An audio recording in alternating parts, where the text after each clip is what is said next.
G'day guys and welcome to this In Bounds for this my round 6 team review of how my team did. Stay tuned.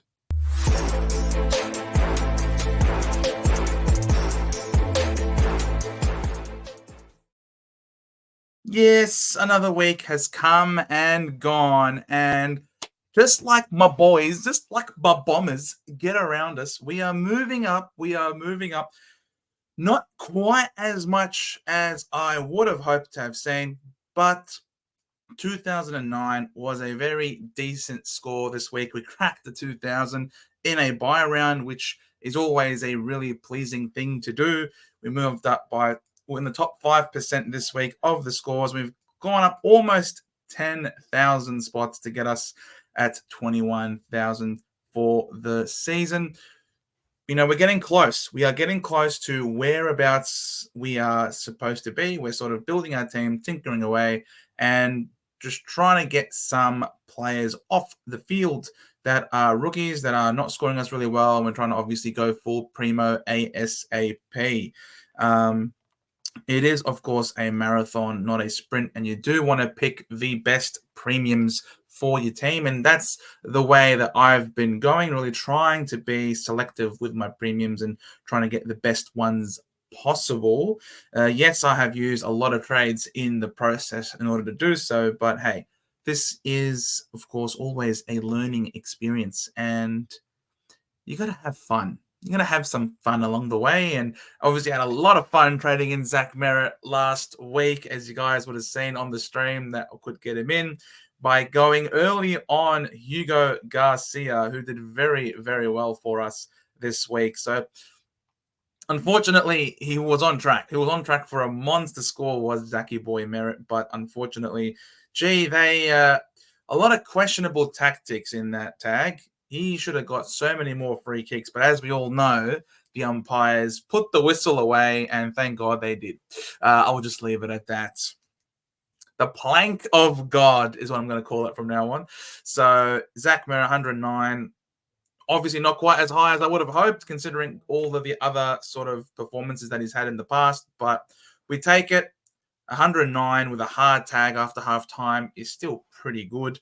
Sarong with the captaincy 117. This is now a second week in a row where unfortunately I haven't nailed my captains. Last week it was Bont into Green, and this week it was Merritt into Sarong. And in the long run, missing the captain does hurt. And unfortunately, that's been part of the reason why my climb up the rankings hasn't been as quick as I would have liked, and really as quick as it should have been. Few of these premiums that I've been backing in order to be among their best have unfortunately been among my worst. And I always seem to have at least a couple of premiums just really shit the bed. Last week it was English. This week it was Marshall. Tom Green's gone back-to-back stinkers. Bont had a bad one last week. This week it was Merritt who had his worst score for the year. Whitfield 85. So we've got Heaney with a 98. So we've got a bunch of premiums every week in my team. It just hasn't clicked yet for my team. I think I've got a lot of good premiums here, but for some odd reason or another, every week there seems to be a little hiccup and they're not performing as well as they should. I do back them all in to come flying for me and repay my faith, and I do anticipate, especially Tom Green, to really get back to his best. Shees was keeping an eye on Shees. If he's going to be playing that mid-forward role, then I'm going to be trading him out because he will not be averaging as well as he otherwise would if he keeps that halfback role, where he absolutely is completely dominant. So Shees, eye on him. Houston, this is why we picked him. Thought that he would give us some very reliable scoring with the occasional spike game, and this is one such spike game. Very happy about that. Nick Dacos comes back into form with a sensational second half. Of course, running time for Anzac Day this week against my Bombers.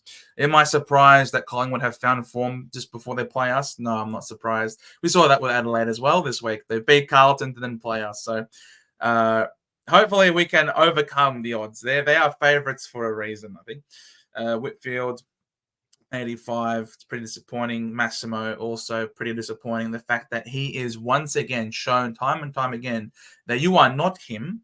You are not in Sam Mitchell's good books. You are, in fact, a fringe player.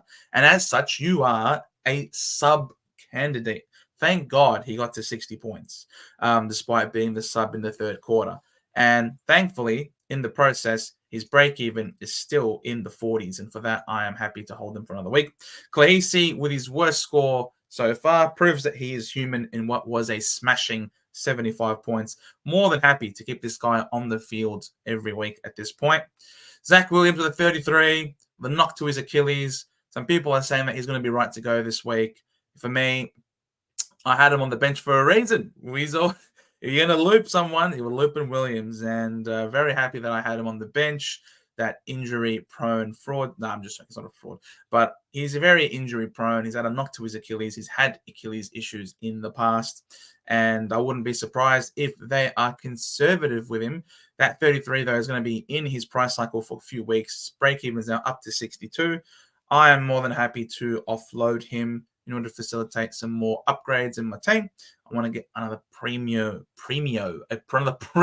I've mixed premium and primo together. A premio. I'm going to roll with that. Premio. Butters 127. Good bounce back game. He's averaging as 127 as well, which is really cool. Could have been a really good captaincy option for me this week. I just thought Sarong would do a bit better than that with Darcy back in the side, who took a lot of CBAs, a lot of ruck contests in his first game back. I thought it would mean that Sarong was going to go really well, and he was going really well once again, but just petered out, and the Eagles well and truly got on top. Gee, Harley Reid, man. I should have captained Harley. He was my highest scorer. Yeah. Harley Reid, my highest scorer. I should put the C on him. It's just shame on me, but hey, very happy that we held on to him. We were very close to trading him out when he was faltering. So happy that we gave him yet another chance to prove his worth.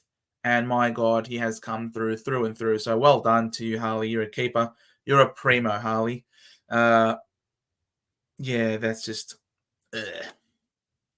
Brother, what is that? Flanders, 110. Well done. Roberts, 117. Bro, are you going to be a keeper? Are you a primo too, Robbie? Hey, Robbie, are you a keeper, bro? I'll gladly take it. 67 from Sharp.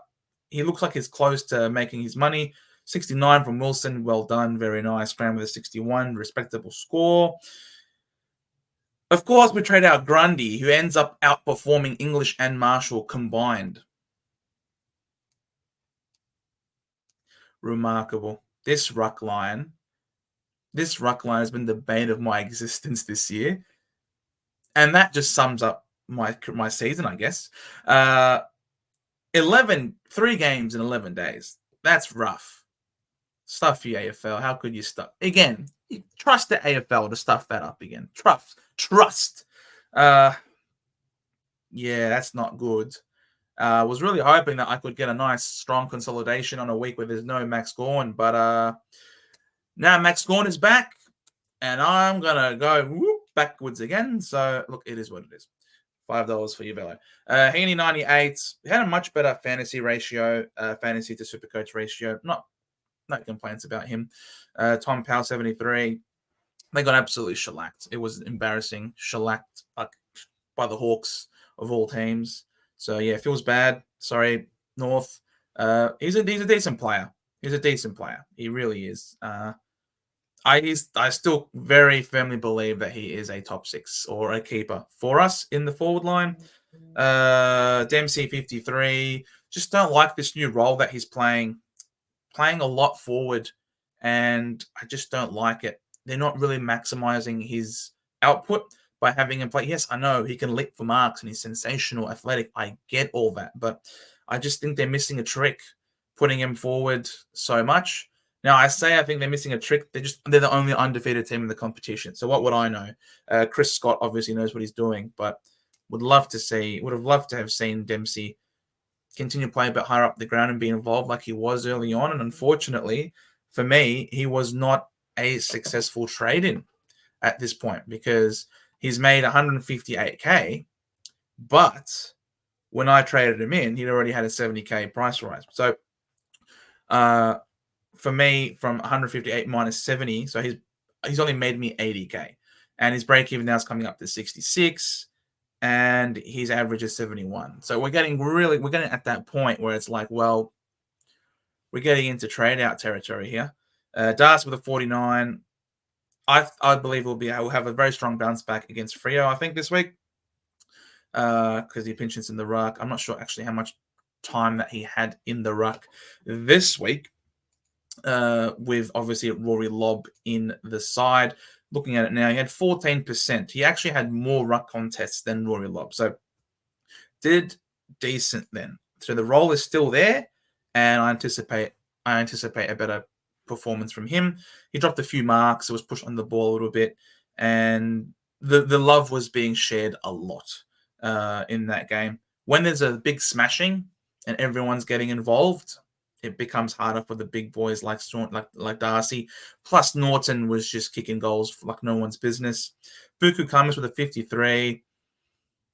I don't know, man. It just looks like to me this guy looks like he gets robbed of points a bit. I feel like these games, he's performing better than what he's scoring. And I'm not sure if it's because these intercept marks that he's getting are being classified as uncontested, and therefore he's not getting +8 for each of them. But all I know is that he's maintaining his role in the team, and that was the big question mark. And he was a absolutely wonderful starting selection. He's now made me 144k, almost 149, and a break even of 36. He's also now got that defender DPP, which is absolutely wonderful. And I'm really happy to see that. He's got Frio this week, and Frio are really good at conceding points to defenders. So really happy with this. Well done on your Buku. Sexton, he is done. I think he's dead. He's dead to dimmer. Cadman with a 60. He was in my trade plans last week, if you guys would have seen. But in order to get merit, I ended up holding on to Cadman. And I'm pretty glad I did, because I wasn't anticipating a 60 score out of him against Carlton. So if I only get a 60, his break even still 36 now, which is really impressive. He does have Brisbane this week, and Brisbane are prone to conceding, and he's playing at home as well. So this is really cool. Very happy to see. Glad I actually held on to Cadman. And Garcia, my boy, he started off so slow. It was looking horrific in that first quarter. Oh no, what have I done going early on this guy? But he worked his way into the game. He finished on 69, very nice. And he just knows he can find the pill, and he likes to hug.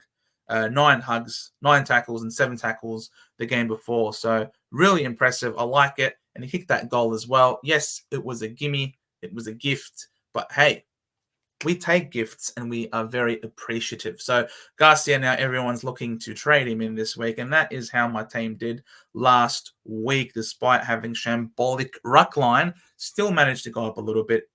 Come on, boys. Come on, boys. You are meant to be my point of difference here, and you're meant to carry me.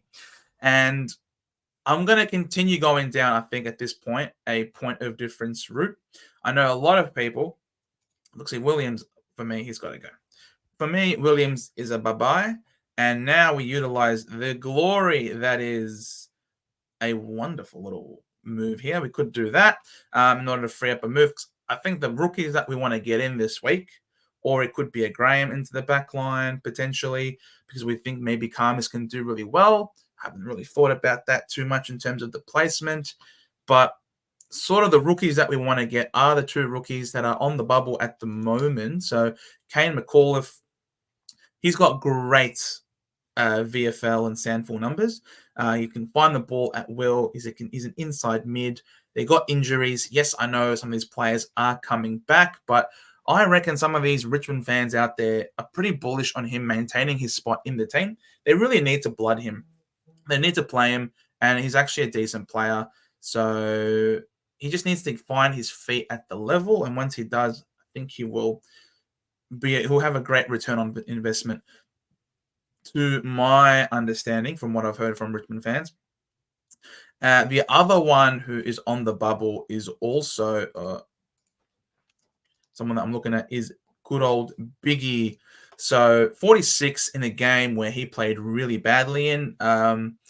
from what I've heard. I didn't watch the game. I was away all yesterday, hence why the video is coming out tonight on a Monday night. I was at a wedding. Congratulations, Izzy and Lilo. Congratulations on your amazing wedding. Hope you guys have a wonderful life together. Can't wait to see those babies popping out. Now, Biggie, I obviously didn't watch the game, but really excited to know and to hear that Comben was moved forward.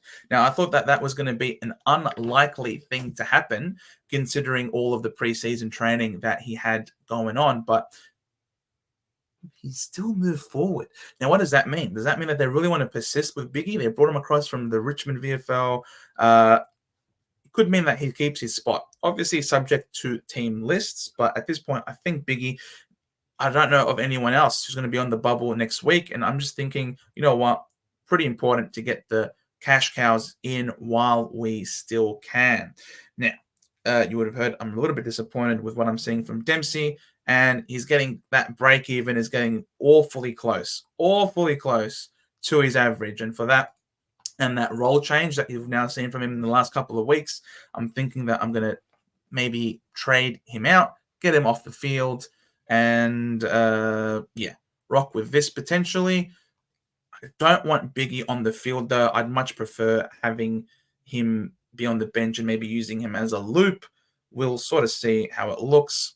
We've got some money in the bank. We want to make some upgrades. Want to get a premium in the mid. Now, I know a lot of people would be looking at getting in someone like a Sam Walsh, who absolutely dominated last week, did incredibly well. He's not only just done well last week, obviously did incredibly well the week before that as well. So when we come here to the average, Sam Walsh going at a 148. Is he going to continue going at 148? No, I don't think he will. Now, is he value? Yes, he presents immense value. I think he's a wonderful player. But Chera's coming back, and I don't entirely know how much of an effect that's going to have on him. He's also coming off back injury. Now, backs are really hit or miss. Now, from what I've heard, he's been right to go since the start of the season, but they've been very conservative with him. I still worry, though, because backs, what happens if he cops a bad tackle? A hard tackle in that is performed wrong. You know what I mean? Like a wrong tackle. What would that mean for his back? I don't know. I just, backs are pretty important. Like I don't think I need to say more than that. So I'm thinking Sam Walsh, as great as he is, I think I'm probably not going to go there. And I'm pretty sure a lot of people are. He's already picked in 13% of teams, and 22,000 people jumping on him even more. So everyone's jumping on Sam Walsh, and I can completely understand why. For me, I am looking at my team, and I'm like, oh my god, I need more I need more players that can give me big ceiling scores from here on out. The scores that have happened have already happened. Those scores are gone. I'm not going to get that 148 average. It's now going to be for the rest of the season. What is he going to average? And for me, there's someone who on the channel we've spoken a lot about in terms of who we think is going to have a great average moving forward, and it's this guy. Christian Petracca, someone that I've had my eye on for some time. He's gone down in price a little bit, so we're not paying max dollar for him, but his break even's 157. What are you doing trading him in? Well, I'm trading him in because he's got Richmond this week. He has got Richmond this week, and they are dead set the worst team in the competition when it comes to points conceded in the midfield. And Petracca he loves to play against. Last time he played him, he went at 141, and everyone is going big. Every one of the big dogs are going really big on them. So if you look at the scores every single week of playing against Richmond, the top dog is the one that's going bananas. So I know for a fact that it's going to be Petracca who's going to go absolutely bananas on them on Anzac Eve. And so I don't have Gawn. I gotta have a Melbourne player who is going to go big, and Petracca could very well get really close to that 157 break even, and then not drop as much cash as he otherwise would. And he's got some decent matchups to come. I think Geelong are going to be a little tough because they're playing really well, but he's playing at the big MCG size grounds. MCG, Optus, MCG. Optus is the same size as the MCG. So he's playing in that really big expanse every single week. He's got a wonderful run playing at the MCG. So for me, I'm going to get Petracca in, and it's going to come at the expense of Sharp, who Sharp has been a great rookie for me, but it looks like he's got close to maxing himself out. And for that, I say thank you very much for your services, young man. We're going to get Petracca in, who's going to be my VC this week. I'll leave myself with 110K in the bank moving into next week so that I could potentially maybe one down, one up. I'm out of boosts now. And if I just optimize, get the players that I want on the field.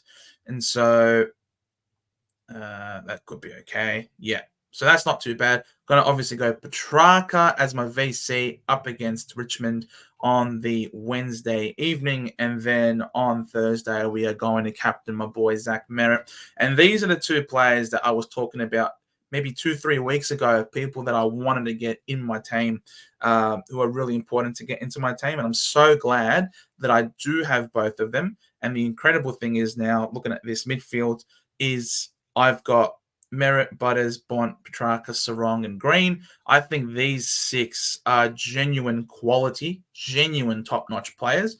And whilst I'm not, whilst there's been a bit of a down form, a bit of a slump for Green, I do anticipate a strong bounce back from him. Sarong obviously didn't start the season on fire, but he's still averaging 126.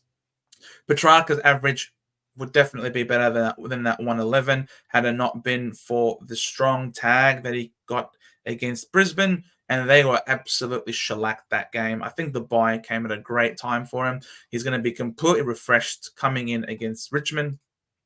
So I'm really keen to see how he goes there. And this, guys, is what the team is looking like coming into the week.